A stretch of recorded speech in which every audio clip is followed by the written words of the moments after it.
as well. If you see, PTCL grown very well into the digital transformation, and the Telenor, if you see 4 or 5 years ago, it was a totally different, but the services right now, they are much enhanced and updated with reference to the digital transformation. So let's move to the next session, which is going to be lead Mr. Ayaz Khan, BizApp specialist from the Microsoft Pakistan, which is our friend from the Windows 3.0 to onward a long journey with the Microsoft GUI and learn how to next. So that was actually the digital transformation stage that we learned at that time. So let's welcome Mr. Ayaz, that essentials for the digital transformation. So this is the key for the roadmap. So please, Mr. Ayaz, join us onto the stage and share your thoughts. Thank you. Assalamu alaikum. Myself Ayaz Khan. I'm a business application specialist with Microsoft. Good to see everybody. I think it's been a very long time since I myself even personally attended an event that was face to face. Ever since the pandemic, obviously, a lot of things changed. The number of events, the number of parties, the number of gatherings we used to go went considerably down. It was, in fact, today when I was getting ready for office, I remember taking out my suit, and it didn't fit, obviously, because thank you very much, because it has been a very long time since we got a chance to wear those at formal gatherings. I don't know about you guys, lekin hamare paas, when we have a lot of have had a lot of internal meetings. I'm sure you guys have that too. The difference part is often what we care about more is कि यार कैमरे में तो इतना सा दिखेगा ना, shirt अच्छी पहन लें. So that has obviously again, one of the things that we have adapted to, one of the things that we have changed is the way we communicate with the world, and I think it has also changed the way we look at the world. Today I'm here to talk about, and I thank very much Akbar Akil and Skeptox, the whole team, for giving us the opportunity to talk in front of this wonderful audience. Today I'm here not to talk exactly about what Microsoft has to offer in light of today's digital transformation, but today's discussion, and I'll hardly take 5-6 minutes of your time, I hope, is more around the narrative or the thought process that has been going on in the leadership, between the leadership of Microsoft, and how our leaders from around the globe have asked us to think. So today's presentation is more about how we think and how we expect or see our customers to be thinking. No lengthy videos.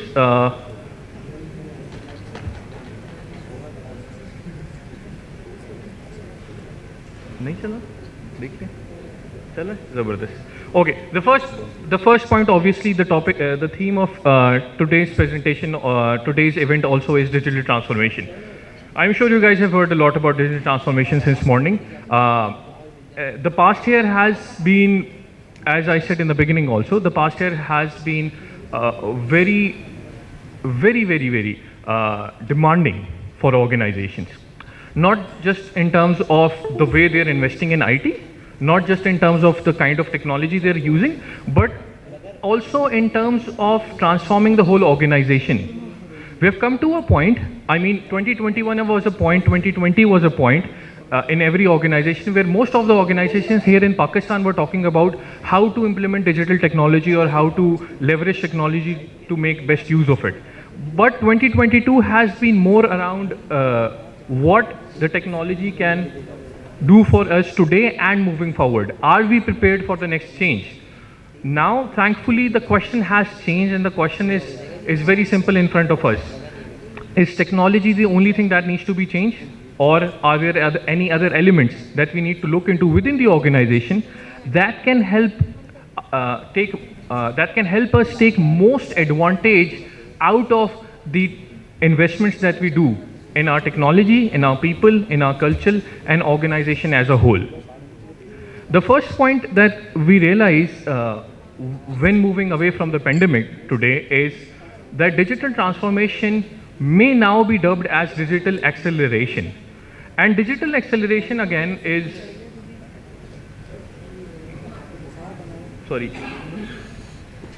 Digital acceleration is again the realization that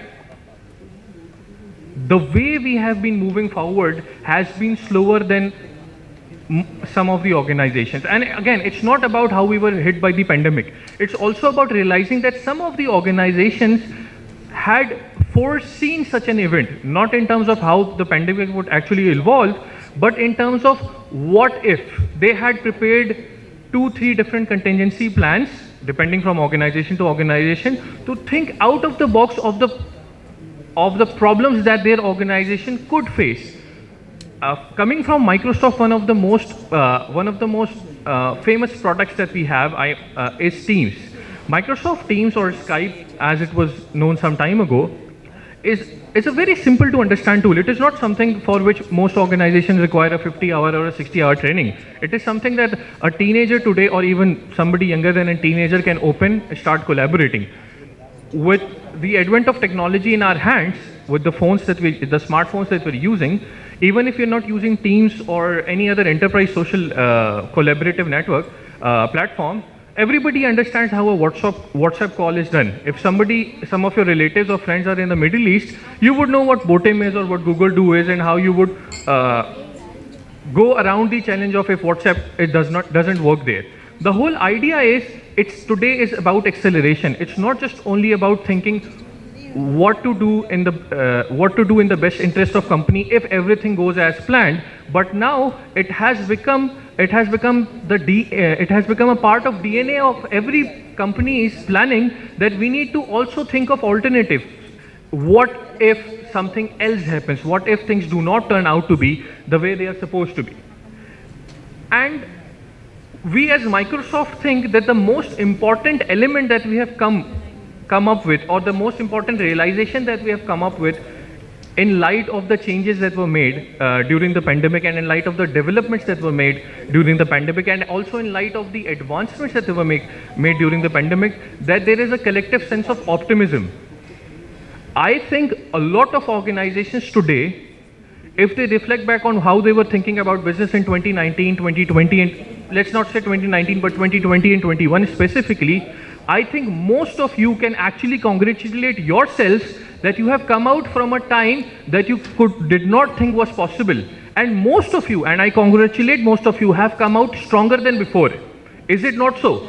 Just right now we were looking at observing a panel discussion in where we did not hear much about what is next, but a lot of people over here from Tapal and OneLink were actually talking, even Telenor I heard, were talking about what we're actually doing today. I think this optimism is what is going to be one of the most important factors to drive technological transformation in the future. So it's not just technology, it's not just the investments we make, it is the general sense of optimism that we have come about, and that is going to accelerate the kind of discussions we're going to have in our organizations. In light of some of the research that we've done, okay, I had a lot of research that I could have brought, but again, one more research that's not specific to technology, that's more specific to the general sense of responsibility that organizations have come across. A lot of organizations have realized, in fact, according to McKinsey, 76% of the organizations have realized that they have a responsibility beyond their organization. It's not just about कि मेरे profits कितने हैं इस साल. It's not about मेरी sales increase हो रही हैं कि नहीं. It's not just about are my employees happy or not. Obviously, these are very important factors. No doubt about that. We're not going to argue on that. What we are actually proposing in front of you is, today we have realized that one of the most important factors that organizations have realized is, let's work for the broader society. Let's work for the community out there. We have seen, despite falling profits, we have now seen an increase in CSR expenditures for a lot of organizations. Why is that so? Because people around the world have realized that it's not just investing in themselves that helps them in the long run, but it's also investing in the society in general. On an overall, we at Microsoft think that there are the 4 most important values in which we need to invest or we need to rethink about are not ERP, apps and automation, productivity tools, collaboration, and IoT, whatever. Yes, they are very important in front of the in front of a majorly IT crowd. Yes, I am not going to argue they're not important. But what we at Microsoft think that the most important four elements that we need to think about are number one, vision and strategy. Vision and strategy happens to be the North Star that every organization has to follow. It is the direction that every organization needs to take in order to achieve its mission. Obviously, we understand what vision is, we understand what mission is. I do not come here to say this is Microsoft vision or this is Microsoft vision. I think a lot of organizations here have excellent visions with respect to their particular industry, their particular domain, and the particular geographies they work on.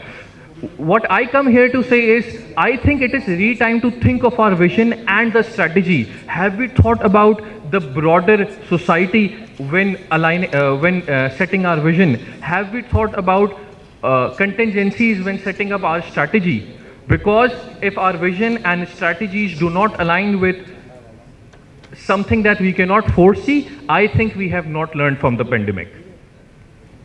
The next part, it should have been culture, but it's okay if it says unique potential.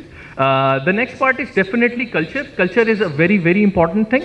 And I think IT people today are most aware of how important culture is. Why are the IT people supposed to be more, or in my experience, more aware of how important culture is? Because today when we go to organizations, and this is what I do, right? I go to organizations, I talk about buying Microsoft technology. That's one of the roles that my organization has given me, and I do it day in, day out.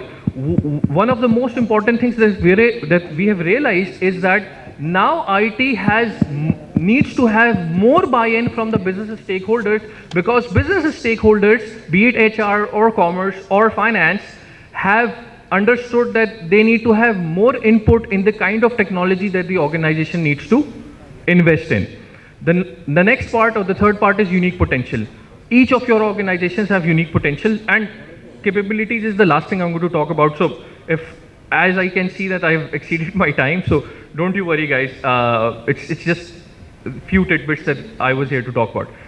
The next part is unique potential. Most of your organizations already know what your unique potential is. Most of us have attended a lot of seminars or seen a lot of videos over YouTube, what a unique potential is, what a USP is, what a UTP is. Again, something that differentiates your organization.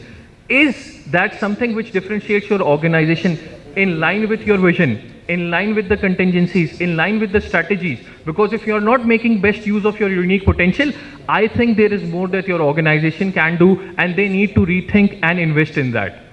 The last part obviously is the capabilities. And the most important part of capabilities depends on the kind of organization you are, and also the kind of people you have.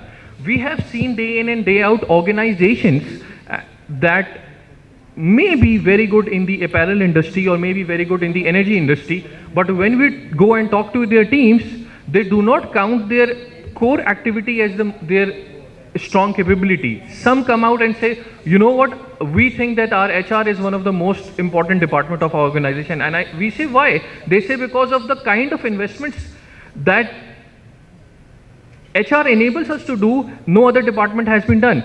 Just today in the morning, I was talking with one of the leaders of our industry, and he said, Ayaz, you know what, if our organization saves by retaining people in the long run, we're going to make approximately $1 billion more in the next year, which was amazing. Now, each of your organizations in your own time can think of what capabilities do they have which they can work on. Last but not the least, I would talk about Starbucks. Again, one of the things that Starbucks said was, when we were having discussion with Starbucks, again, not in Pakistan definitely, was that our IT department and our partners are unique capabilities. They did not say that we have the best coffee in the world. They said our ability to scale because of our partners happens to be our most strong points. Just a food for thought. I don't know why it says option 2. Maybe because Butlers is the first choice, but it's okay. again, a lot of data. Again, I could share this presentation with Akbar, and you guys can always go through this data. Again, the last part is what is Microsoft Cloud? Microsoft Cloud is not today about Azure, Dynamics, or M365. Microsoft Cloud is today is about put your people first, create impact faster, transform with a partner you can trust. That would be all. Thank you very much. Thank you, yes. Please stay to the stage. I would like to call Mr. Iftikhar Arif to please come onto the stage and present shield to Mr. Ayaz. Thank you.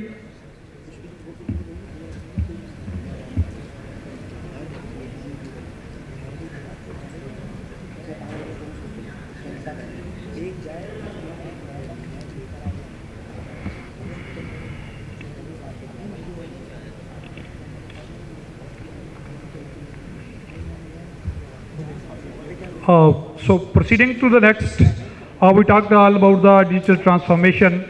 So then the next comes that who will be the responsible